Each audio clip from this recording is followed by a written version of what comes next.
স্বপ্ন ছিল IAS officer হওয়ার। স্বপ্নের পেছনে ছুটে ব্যয় করেছিলেন পরিশ্রম, কিন্তু স্বপ্নটা আর পূরণ হয়নি। আজ চা বিক্রি করে বছরে 150 কোটি আয় যুবকের। গল্পটা শুনলে অনুপ্রাণিত হতে বাধ্য আপনিও।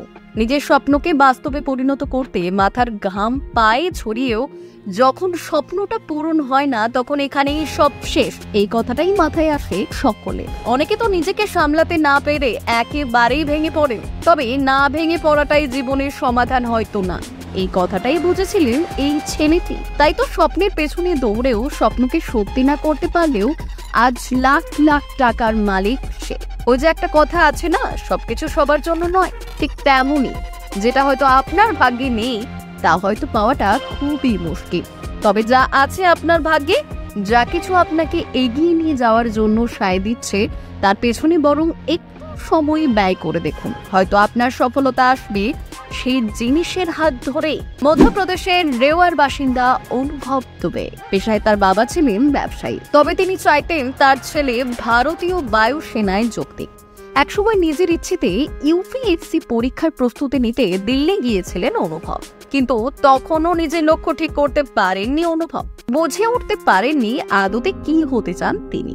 এরপর একটানা কিছুদিন চার্টার্ড অ্যাকাউন্ট্যান্ট হিসেবে কাজও করেছিলেন অনুভব।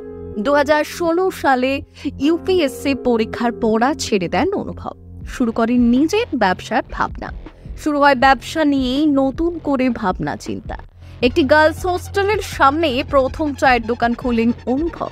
ইন্টেরিয়র ডিজাইন করা, মার্কেটিং করার বাজেট ছিল না তখন। নিজের মতো করে সেই দোকান খুলেছিলেন অনুভব। ইন্দোরে তাদের সেই প্রথম দোকানের আউটলেটের ব্যানার লাগানোরও পয়সা ছিল না। একটা কাঠের টুকরোর ওপর হাতে লিখে চালু করেছিলেন তার চায়ের সুট্টা বার। আর আজ সারা ভারতের 195টি শহরে মোট 400টি আউটলেট রয়েছে চায়ের সুট্টা বারের। দেশের সীমানা পেরিয়ে আন্তর্জাতিক স্তরেও ছাপ ফেলেছেন অনুভব। Dubai, United kingdom, Canada, Oman ইত্যাদি দেশেও তাদের আউটলেট খোলা রয়েছে।